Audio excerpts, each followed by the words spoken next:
Hello everyone, welcome to a new video on group theory. Let's talk about order. The order of a group G, and we denote it as, it seems like the absolute value of G, but we read it, the order of G, and we mean the order of G, is the size of G, or the number of elements of the set G. Number of elements of the set G.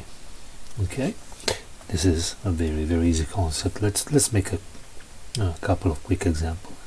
So if G is the group, so first is a set of these elements A1, A2, A3, 4, A5, then the order of G. The order of G is equal to the number of elements in G. How many are there? 1, 2, 3, 4, and 5. And the order of G is 5. Okay. Let's go a little more abstract. Okay. What is the size of UN? Okay, we already know that UN is the set of all the integers coprime with n and less than n. Okay. So what is the order of this? Well, we know we have a function that Euler's found a function for us, which we call the Euler's torsion function or the phi function. That is exactly, if you have an integer n, then the phi of n is the number of integers less than n and coprime with n. So the order of UN is in fact phi of n. Okay, let's make an example. Let's take an easy example. Okay, let's take U7. All right. So we know that 7 is prime. So all the integers less than 7 are coprime with UN. So the order of UN is equal to the order of U7 is equal to, in fact, phi of 7, which is equal to 6. Okay. Now, what is the order of Zn? Okay. And we know that Zn is the set of all the integers, positive integers less than n, and 0. Okay, so 0 is in the set. So Zn is equal to set 0, 1, 2, 3, n minus 1. Okay, so it has n minus 1 elements plus 0. So it has n elements. So no matter what's n, the size will always be n. In fact, what is Z8? Z8 0, 1, 2, 3, 4, 5, 6, and 7. Okay, how many elements are here? 1, 2, 3, 4, 5, 6, 7, and 8. So, sorry, I shouldn't have wrote the. Okay, Z8 is this, and it follows that the order of Z8 is equal to 8. Okay. And another example, what's the order of Q plus? Remember, this is the set of all the rational numbers equipped with multiplication. So how many elements are in the set of the positive rational numbers? Infinite. Okay, and this I guess is enough for the order of the group. Let's talk about the order of an element now. So we have an element G in a group big G. We have that the order of the element G, we denote it as, like before, like this, like the absolute value of little g, but it means the order of G is the smallest integer n, smallest positive integer n, okay, n is the set of a positive integer, such that g to the power n equal e. Okay, let's talk about it. First, g to the power n means g operated with g n times. Remember when I was being very abstract and I was saying that we keep a group with an operation I used to call star. Okay, in that case gn means g star g star g star g n times. Okay, this doesn't mean g to the power n in a canonical sense. It might be, if our group is equipped with multiplication, well, yes, this means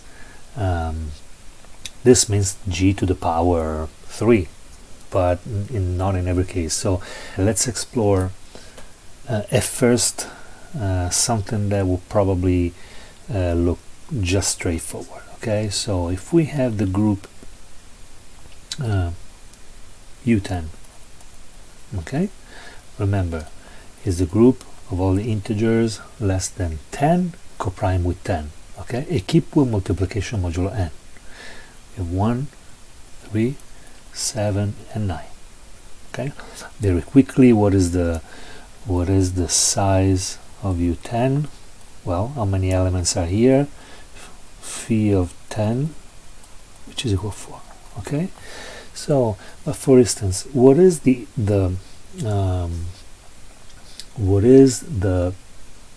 order of the element 3? Okay, so the order of element 3, you find that by 3, as we said, is the smaller integer n, such that 3 to the n equal e.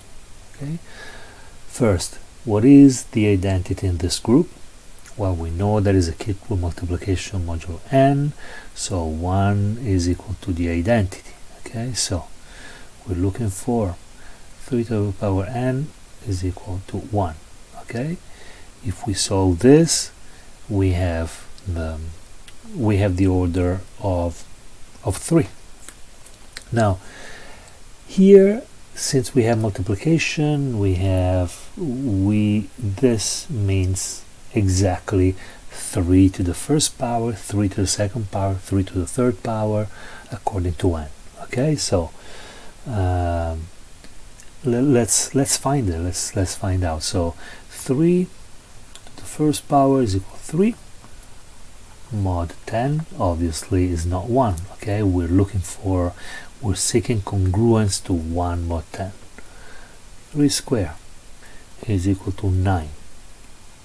Mod 10 is 3 square is 9, which is congruent to 9 mod 10. Okay, 3 to the third is equal to 27, which is congruent to 7 mod 10. This is not congruent to 1. 3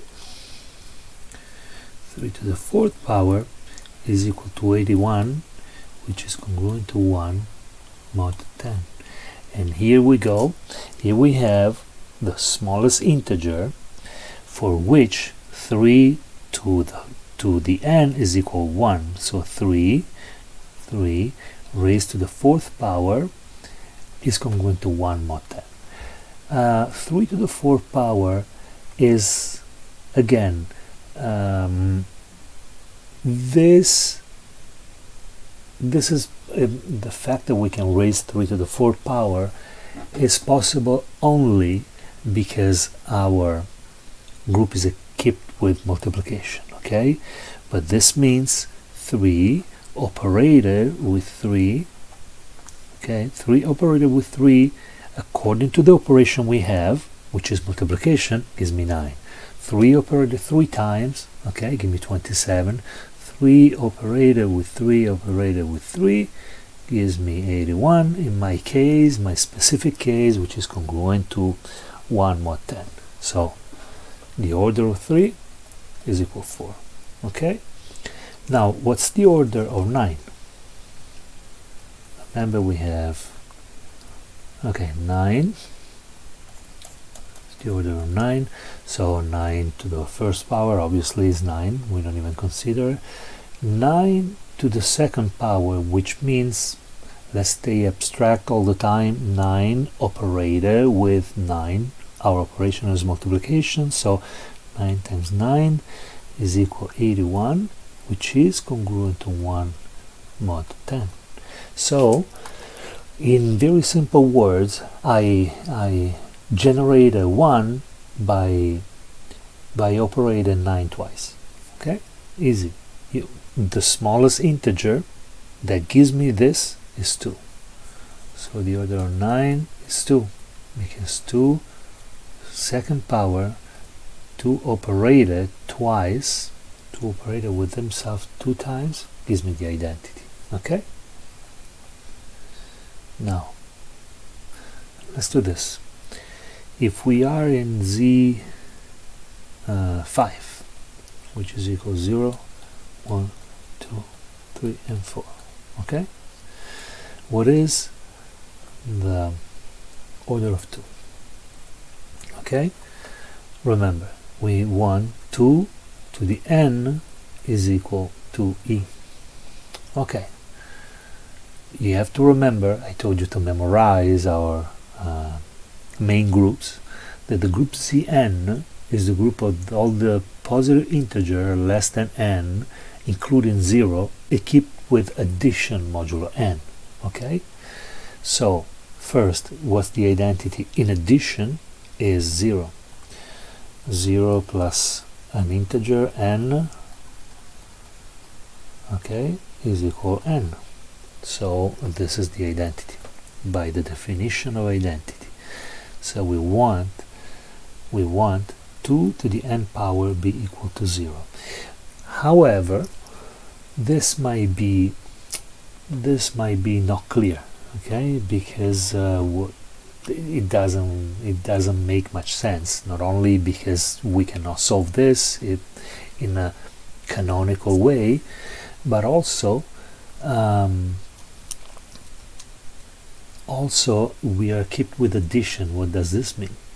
So we are kept with addition, but we are allowed to take powers? Not really. You remember, this means if our operation is star, means 2 star 2 star 2 star star 2 and times is equal to 0. Okay, what is our operation? Addition modulo n. So this means 2 plus 2 plus 2 plus 2 and times, okay, must be equal to the identity. In other words, 2n equal the identity. Okay, we can sometimes write it like this. If our operation is addition, then we are allowed to write the order of a group equipped with addition. Okay, this is for addition.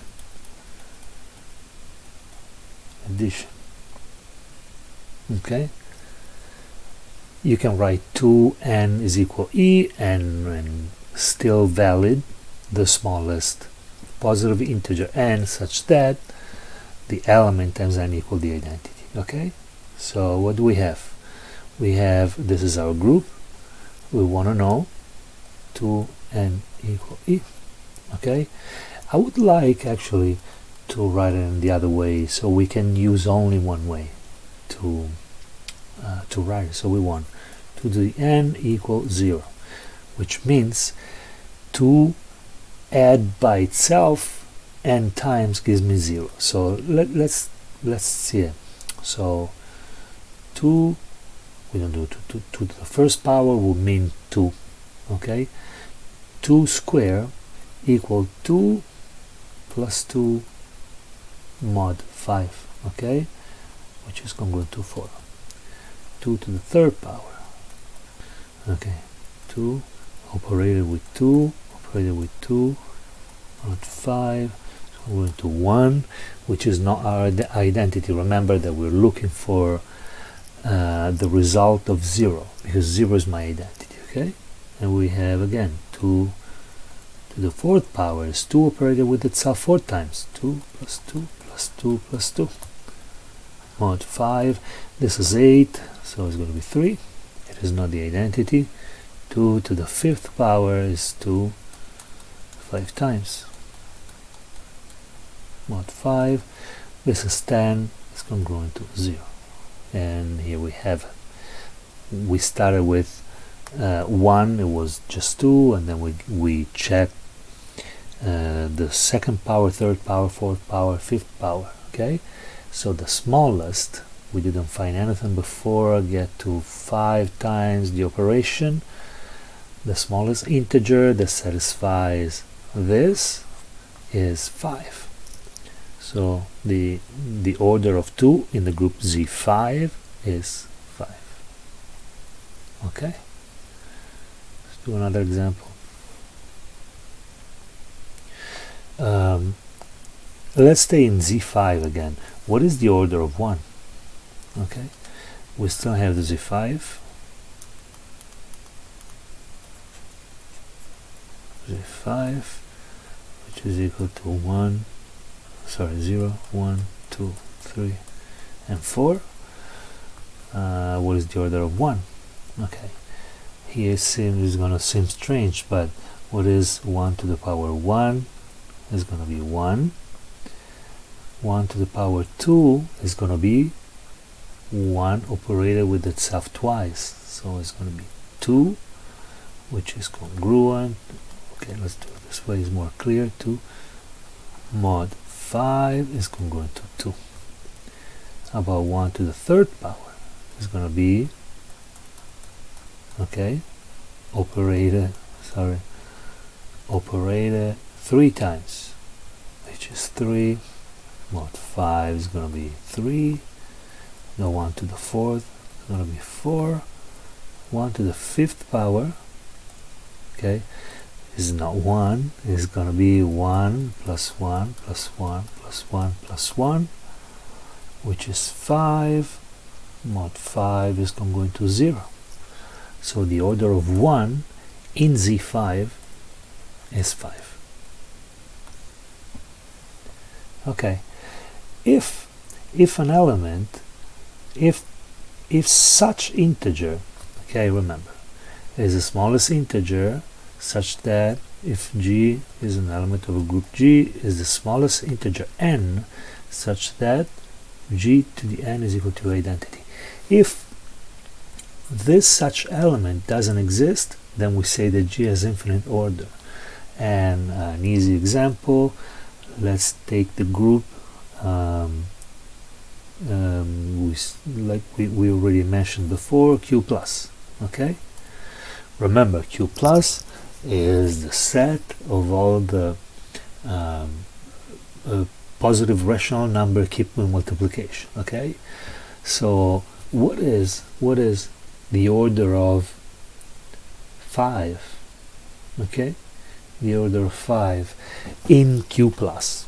Okay, so basically, if I multiply, how many times do I have to multiply 5, okay, with itself in order to give 1? Remember, the identity and the multiplication is 1. Okay, we want a positive integer. Okay, and we can now solve the trick. 5 to the 0 is 1, because we're not strictly talking about multiplication. We're talking of something that is conceptually different. Is how many times do I have to multiply seriously? How many times do I have to legit multiply 5 with itself to give 1? Well, 5 times 5 is 25. 5 times 5 times 5. We're not talking about modular multiplication. So as n grows, you see this is 125 and then 625. This is not, this grows all the time. So this element doesn't exist. Okay, so the order of element is infinite. Okay, the order of the element 5 in the group Q plus is infinite. Okay, let's see another one, and I'm gonna talk for the first time about symmetries. Okay, I didn't wanna talk about them because at first it really confused me. Okay, but let's see what we can do with the symmetries and the order. Okay, so let's take the set of the symmetries of a square. Okay, let's say A, B, C, D. Okay, let's consider the set of the rotations. Okay, so remember rotations, consider rotation clockwise. Okay, so let's make a few examples. Okay, if I have this square, okay, and I give a rotation of 90 degrees, and we use this notation R90, it means that I rotate this, I rotate the whole square 90 degrees clockwise. Okay, so this will become A, B, C, and D. Okay, if I have the same square and I give him a rotation of 180, R180, okay, then I end up with B, C, and D. Okay, I rotate it of this. Okay, actually okay, from here to here 90 degrees, 180 degrees, so the A will be 90 and 180. Okay, now remember that we call this, okay, R90. These are the set of the rotations are R90, R180, R270, and R0. Okay, because R360, okay, if I rotate the square of 360 degrees, okay, I will end at the same position.